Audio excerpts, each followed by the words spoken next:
All right, guys, this is Tim Cain. Feedback needs context. I often say this a lot with regards to early playtests, especially of my prototype.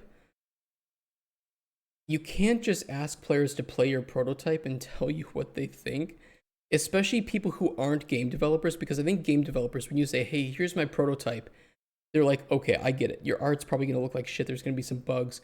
Who gives a fuck? It doesn't matter. None of this matters. I'll just tell you what I think about the gameplay. Players often don't know this. And if you give somebody who isn't a game developer your game, you need to contextualize what it is you're looking feedback for. And that's why I often name my prototype builds. Here's the water update, the combat update, to at least give you some idea of what I just added and what I want feedback on the most. But I also do that at the start of my game. There's a little menu that pops up like says, hey, this is the combat build. This has this thing added, this thing added. We're looking for feedback on this, this, and this. So I do think that feedback 100% needs context of what it is you're trying to achieve. What should it look like? What should it feel like? What are the emotions you're trying to create? What are the gameplay pillars? Is this an important aspect of the gameplay? If not, okay, it's all right. It's pretty fun, but I can see that it doesn't really impact the experience too much. But I like it. So let's see what Tim Cain says about it. Hi, everyone. It's me, Tim. Hi, Tim. Today I want to talk about how feedback needs context. Because it's hard to know what to do with feedback if you don't have context. In the absence of context, feedback is very difficult to do anything with. You could mean like feedback from players in this case. So like, this doesn't feel good. What do you mean? Right? And this all comes down to getting and receiving valid, well-reasoned responses from players, and whether or not, okay, this game kind of sucks. Well, why does it suck, right? So as a developer, I can say that if you are a player, please give us information. We want to make the game better for you. If this is a game that was made for you, because it might not be a game made for you, tell us exactly what's wrong. What doesn't feel fun? And that way we can actually address that problem. If you just say, yeah, this level felt kind of shitty. Okay, well, what was it? Was it the art? Was it that there were some bugs with it? Was it the AI not being that great? Was it the loot? Was it too long, too short? Not enough dialogue, too much dialogue? Things like that. Everything can create a pain point. Tell me where your pain was and why it was. Now, sidebar. I have done 2 videos on feedback. One on how to give good feedback and one on how to receive criticism. Both important. Which is just feedback. I will link those below. I am not going to repeat those videos here because there's too much to go into, and I would very much get sidetracked into the points I made in those videos. I highly recommend that you watch those 2 videos before I think we watching reacted this to one or both. So we don't get into the weeds on, well, what's constructive feedback and what am I supposed to do with the feedback when I get it? So I'm going to start this with an example because I think this will not only clarify why context is so important, but will kind of get rid of a lot of the detritus around this argument that people go, well, feedback is subjective and I think some things are objective. Well, okay, let's talk about this. Let's say you're making a movie, and while you're making it, everybody loves it. The scriptwriter said, this is one of the best scripts ever. And other scriptwriters go, I agree. That script is amazing. And the cast, the actors are like, this is the best thing I've ever acted in. I had some of the best dialogue. And those scenes were perfect. The crew, the director, the cinematographer, the cameraman, the lighting people all go, wow, we knocked it out of the park. This is fantastic. This is actually how Concord was developed, by the way. The editor, when the editor is putting the final cut of the movie together, they're like, this is great. This is going to be a huge hit. Can't wait to see this. So you're really excited about it and you release it. You don't release it. You do a focus test. So you bring a bunch of people into a theater and you focus test it. And then you stand outside. It's the same thing with games too. As they come out. And you're shocked. Only about 5 to 10% of the people liked it. This is horrible. How can so many people dislike this movie? Everybody going into this said it was so good. There are a few reasons why that might be, and there aren't a lot of cases where it's that extreme, but there are cases like that, of course. I think that I think that in a lot of cases, script writers probably believe that their script is good, or at least not that bad. That's the reason that they were able to make the movie on it. Tunnel vision is one thing. That's very, very common in game dev. I think movies would probably be similar. You're working so long in something that you develop this tunnel vision that you think that this thing is good, but you don't have any of that external feedback. It's one of the reasons why I recommend, if you're a designer, don't work alone, or at least constantly seek feedback from other team members who might be good designers.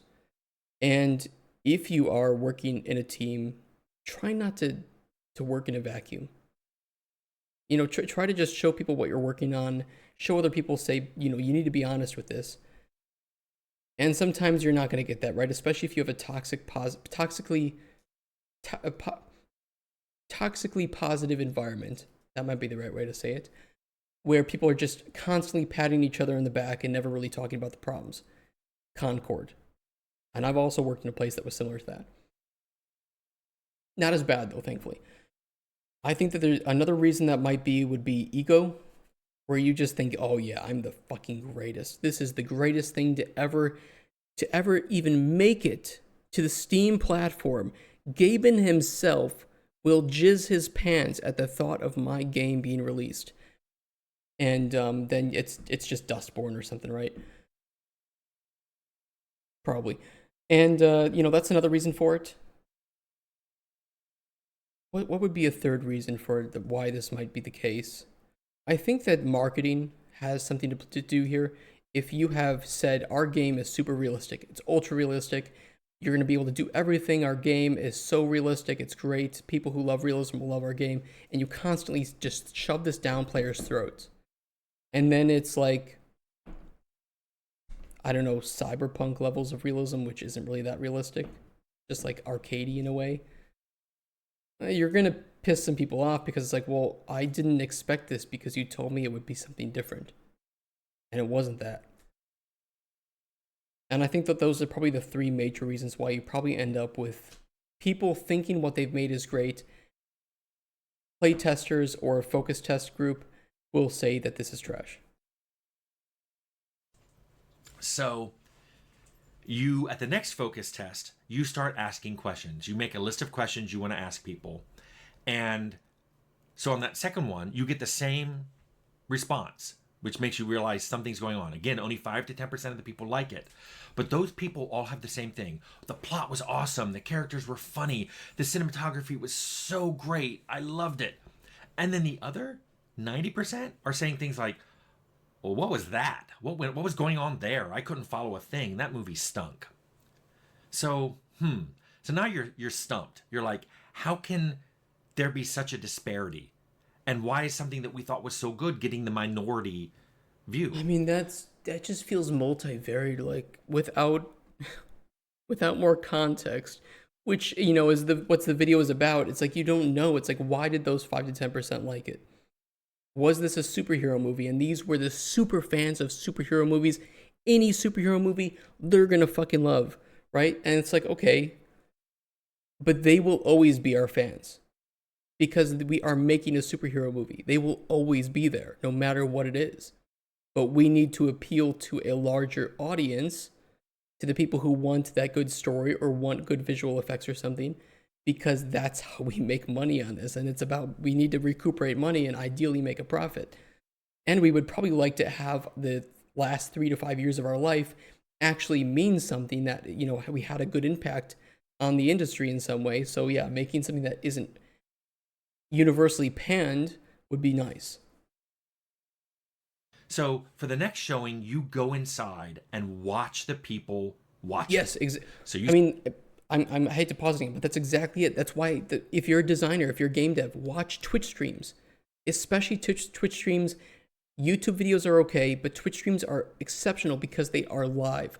Watch what sections of your game or of any game people are like, oh, that's fucking cool, or this is stupid, or just laughing, keck faces, lol faces, because some character's dialogue line was cringy, right? But if you're the writer, you're not going to think that. But I promise you, Twitch chat will be very honest about how they feel about that.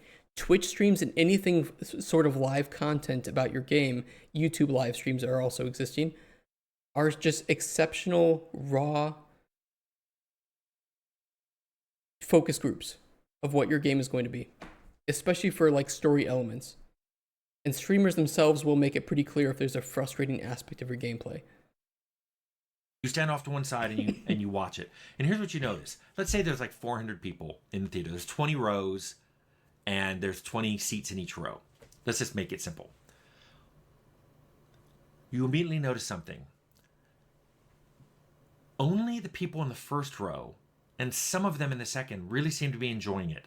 When there's a dramatic scene, those people are leaning in and getting really into it. When there's something funny said, they're the ones laughing, and everybody else in the theater is kind of going, and you're like, oh, then you go back and you watch the movie yourself in that theater from the front row and the back, and you suddenly realize that a big chunk of the context of understanding your movie depends on whispered voices and very small details in the scene. The sound mixing is off, yeah. Oh, there was an object in the background on that desk, or something moved back there, or there was some text written on the side of that book that was super important.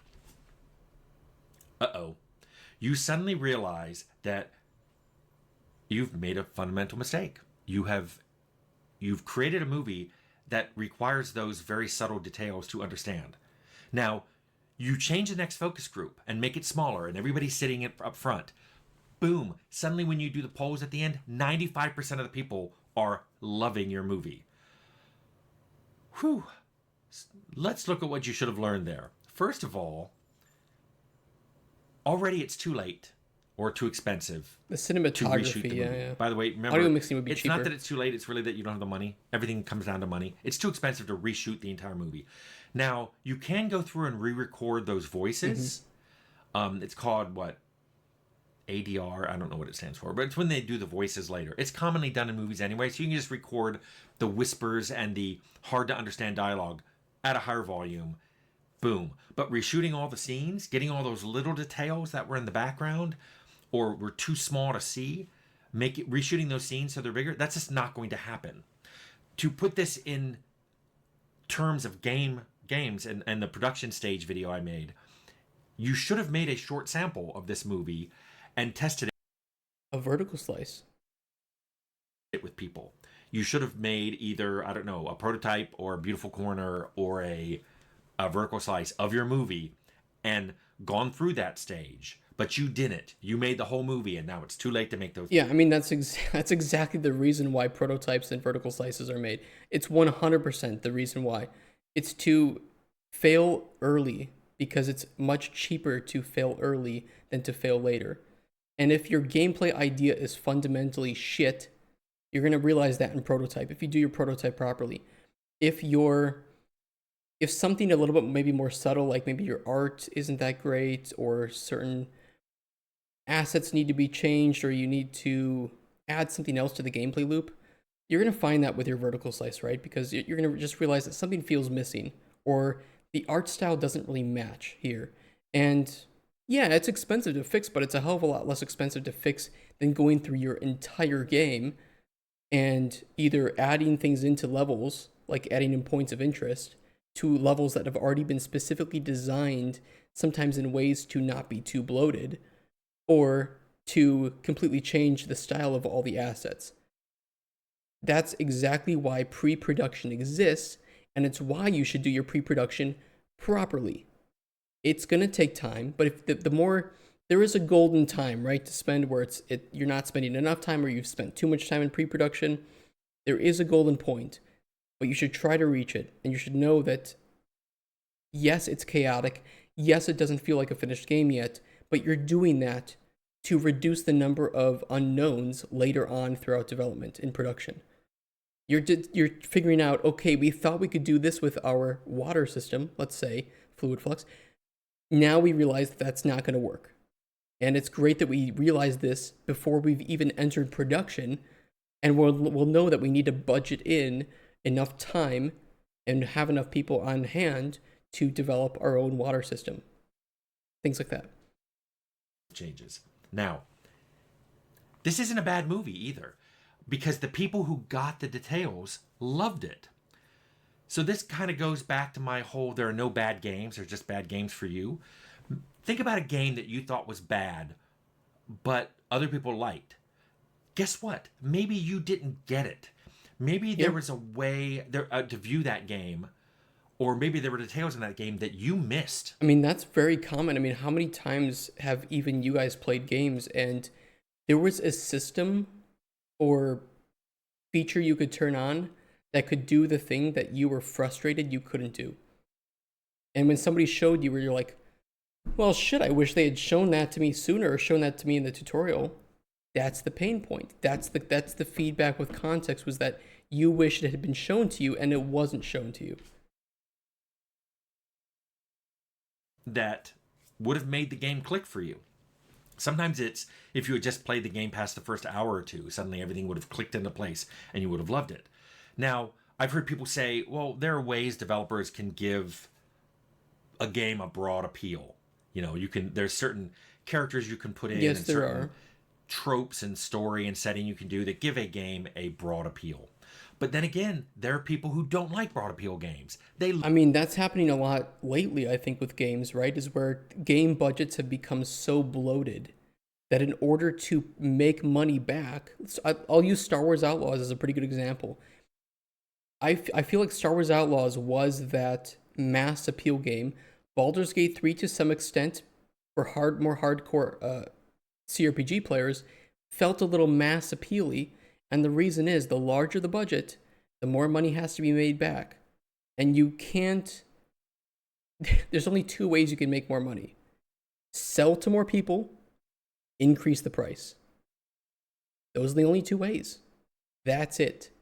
And increasing the price is way more risky than just selling it to more people. So you simplify the menus a bit.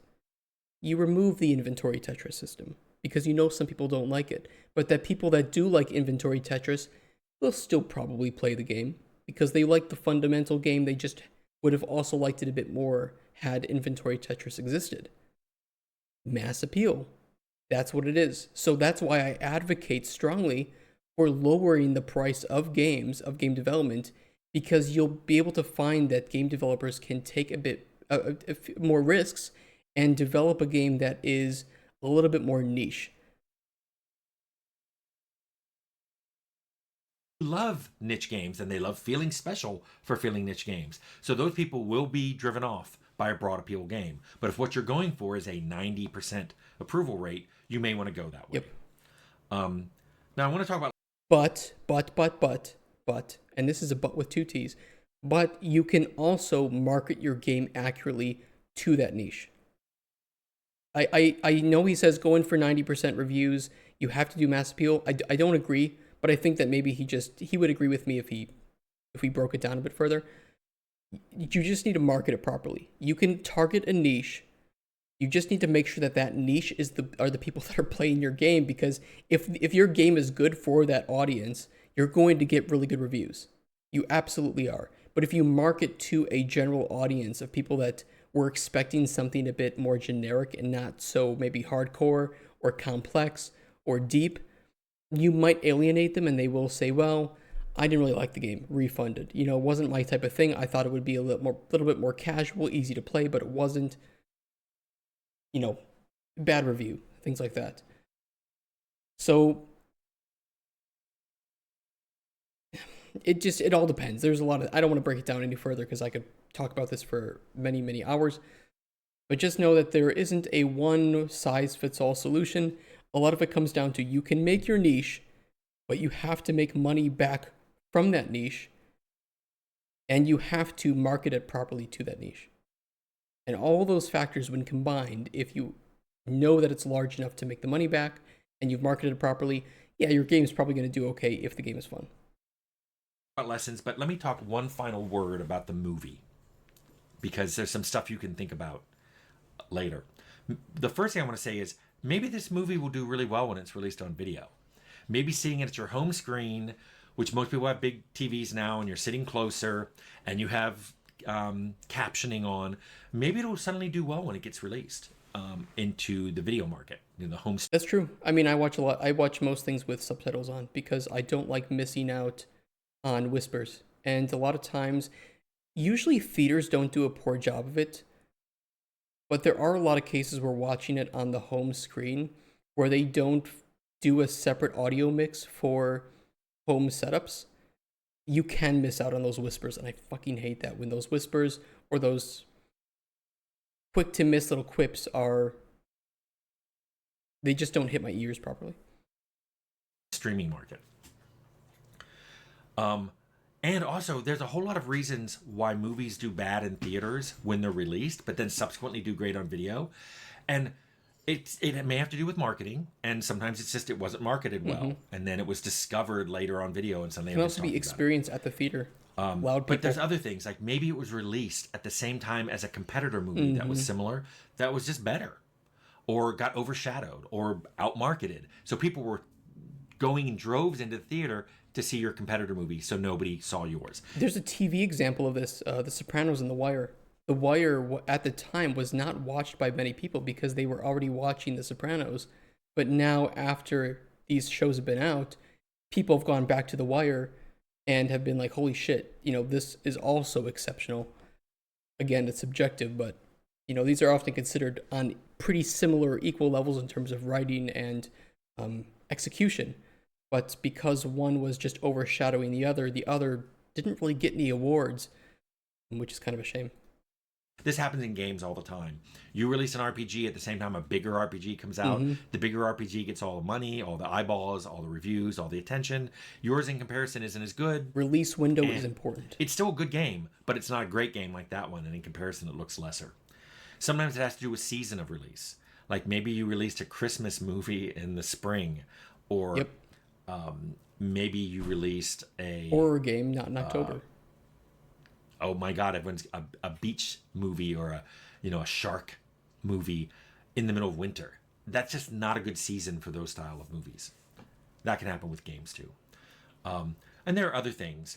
But what I want you to think about is when you've said a game is bad, it's not bad for everyone. It's just bad for you because other people like it. Proof, there are reviews that are good. There are. The game doesn't have a 0%. Now, some games, let's talk about games again. Some games get released and are immediately panned. But then they build up a core of loyal gamers who love it. Is that a bad game? Because it was bad at the beginning, but now it's loved. And you may go, well, they fixed the features. Some don't. Some just go out, a lot of them aren't don't. well liked, and then get loved later. Bloodlines was like that. Bloodlines went out, wasn't well liked, grew over time. What are some modern examples of that, of games that barely sold anything, but then after release became really, really popular? What are some good examples of that?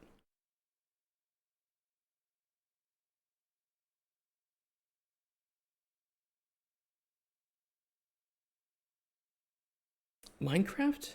Hey, Wood Dragon. I think Minecraft was a slow build. I think Minecraft, to me, if I had to paint the success of Minecraft to me felt like this. And I played since like alpha, so like, early back when it was still a web browser. It kind of went like that, where for a good chunk of its time, it just didn't really... You played it in browser, it was only creative mode. It was kind of cool, it had a lot of potential, obviously, and it's definitely made its potential. But it just wasn't anything crazy. And then it started to, Notch started to really push this, and Jeb with like survival update, and the modding scene really kicked off. And it was exponential. YouTube, kicked off with it. People were making tons of videos and series. That definitely was a game that was just like a tech demo that went further. Maybe Portal to some extent too. Actually, Portal 1 is a pretty good example of a game that was just tacked onto the orange box, where people would rather play Half-Life 2 and Team Fortress 2. And then it was like, well, actually, no, this has wheels, this has legs. We want to see this developed into something major. And Portal 1 is now still just one of those cult classic games that is probably still one of the most highly rated games on Steam. Highest rated games on Steam. I know Portal 2 is. Yeah, Portal 1 is number 6.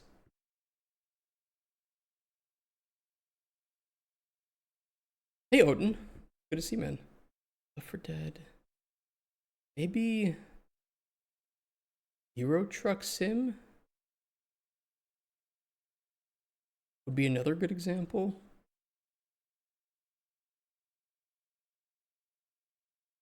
I'd have to see. You know, some of these games were in early access, like Subnautica was big, but because it just did so well, it kept getting better and better and better. And you know, until it was actually one of the more enjoyable, unique, well-made survival games, survival crafters. Factorio was kind of similar too. PoE actually PoE is a really good example because it wasn't that great at launch, and people would probably have rather played Diablo at that point. But they put their love into it. They made that something special. I agree. 100% agree. Yes, it had bugs fixed by us and by third-party people, but what people ended up liking about the game were things that were always there. You Fallout 4 So is it a bad game or not? And the reverse is true. Some games are great when they're released, and then 10 years later, people look back at it and go, "Oh, that's dated. Those are old school mechanics. Those graphics are really bad." And they bag on the game. Well, wait a minute. Is it still a good game, or is it now a bad game? Is it a good game that became bad? Is it only bad because people are looking at a game with a modern lens and they're applying it to a 10 or 20-year-old game? I think that can happen. It's a great freeze frame. I think that can often happen when a pillar of a game that comes out is realism, especially graphically realistic, right? Where it's a game that is it is doomed to be dated because of advancements in technology. Now, I think that there is an upper limit on that. You know, I think that Red Dead Redemption 2 will still look good 10 years from now, just because we've started to reach the peak of what games can look like graphically. But games that were, especially at the time period between 2D and 3D becoming really popular and successful, those initial 3D games can sometimes be really, really, really dated. Visual fidelity is getting to its peak on current hardware. Yeah, and I think that that is going to help age modern games better. But that also, I note that I mentioned that games that use that as a core pillar of what their game is, like Crysis. Yeah, Crysis still looks good, but it was a game that kind of made its fame by looking better than what we could expect at that time period. And I think that there are games that combine both really good visual fidelity with games that are just really good games as a whole, like Red Dead Redemption 2. We're already at the limit unless you want to start seeing the atoms on the character. Some people will. Some people look at modern games and they'll say, oh, it's like a PS2 game, right?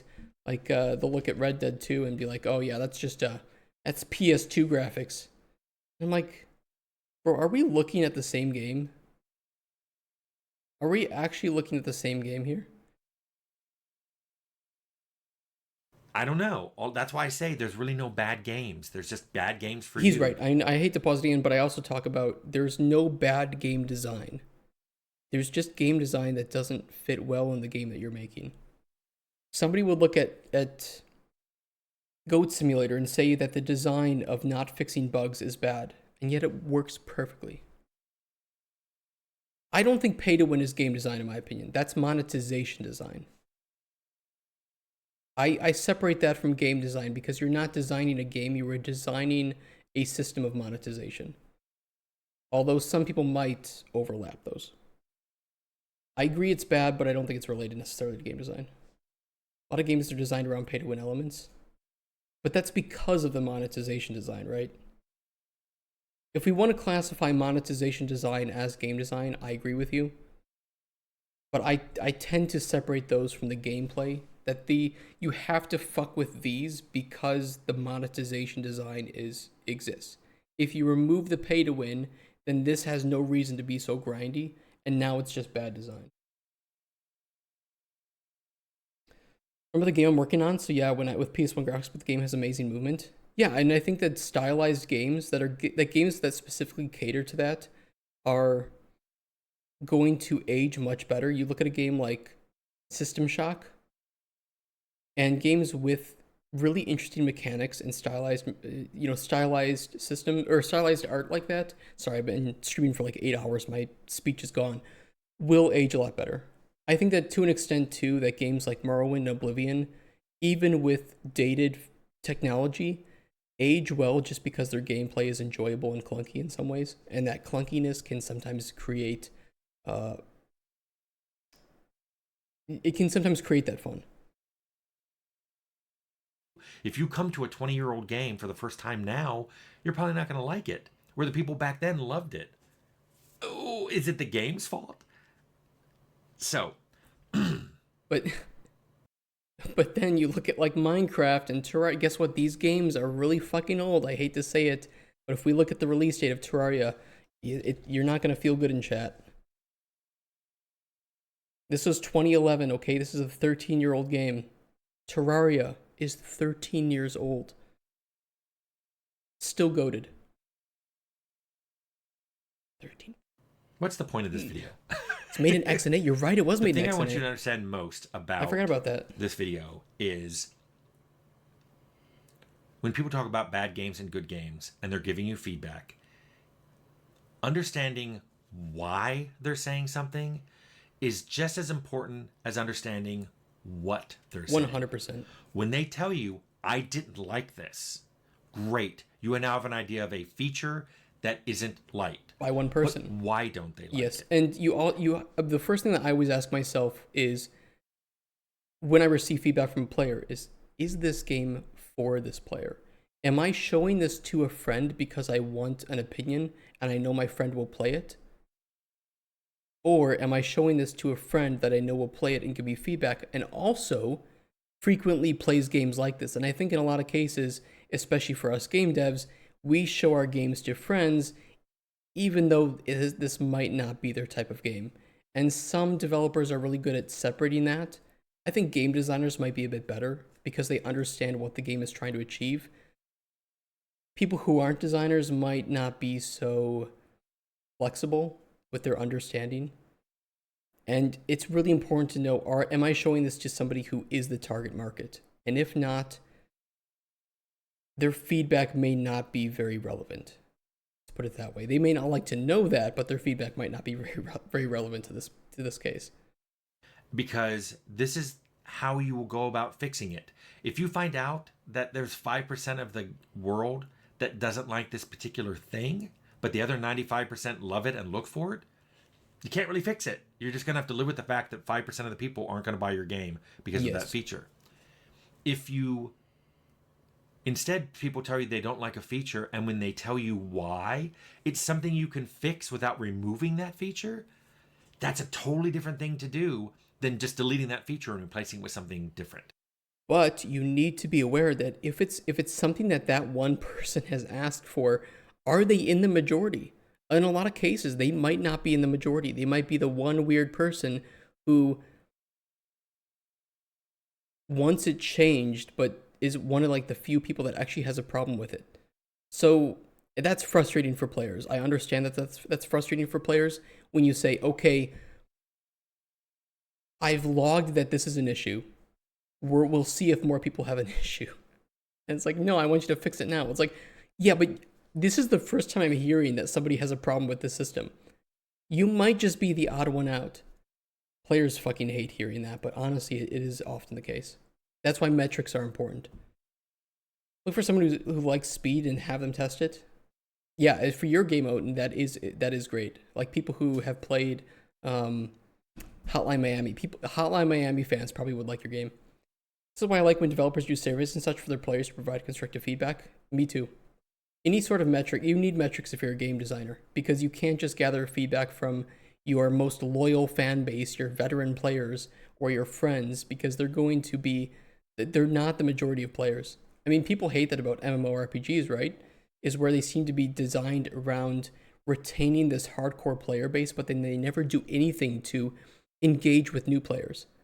And it's like, well, it's because the new players aren't really providing the bulk of the money, So they need to create new content for the veterans in order to please them and keep making money to develop the game. And it's really hard to balance those two things. Sometimes the majority of people are wrong too. Sometimes they are. Sometimes the majority of people want a change that would dramatically change the way that your game is. It would undermine the pillars of your game. And that's the toughest position to be in. It's like, well, do I change it and fuck over what my vision of the game is? Do I change it and potentially alienate the people that have liked it and not necessarily make it better for the players who said they would like it if this was changed? Because you might implement the change that players want, and they were like, well, actually, that didn't make the game better. Oh, yeah. Game dev. So the whole point of what I'm trying to say here is when you give or receive feedback, understand that the context, the why, is just as important as the what. 100% agree. Great video. A lot to talk about there. A lot to break down. If you guys like this video, give Tim a sub and give this video a like. It's what early access periods were designed for. I think you're right about that, and I think it's also what prototyping and what pre-production is designed for. I think it's never black and white. Sometimes it's a gray zone. I think most of the time it's a gray zone, personally. I think most of the time it is. Although players think that it's black and white. Oh, just add a multiplayer. It'll make the game more fun. Will it? Just remove encumbrance. It'll make the game better. Will it? My vision is a fun game for everyone. Can you achieve that, though? Will you be able to achieve a game that is fun for everyone? Criticism is needed for a great game and you learn the rights and wrongs about your game. It absolutely is. And Tim talked about that here, where you need to be good at receiving feedback too. And that's tough. Not everybody is like that. And especially, I think game designers are not always the greatest with that, because we often have very big egos. And I've worked with a lot of developers, a lot of designers that have very big egos, and they think, no, it's what I did was right. My choice was right. It is good. My game is good. And I try to teach new designers that, like, look, if you're making a game, you need to be the first person to say that it's shit. When you are designing a feature, you need to be the first one to say, yeah, players might not like this choice. So that when it happens, and it probably will happen, you can be like, okay, I prepared for this. I'm mentally prepared for this. I'm ready to, I had some alternatives that we could implement. Let's jump right on this, Mr. Producer. Made sure my game had moves that are great for everyone's style. But inevitably, your game won't appeal to everybody. Even Minecraft, mass appeal game, doesn't appeal to everybody. Some people fucking hate Minecraft. So I don't know, you can only do so well with things, right? And that's part of the challenge of game development. Either way, if you're watching on YouTube, thanks for watching this one, and I'll catch you in the next one. Take care, YouTube. Bye-bye, YouTube.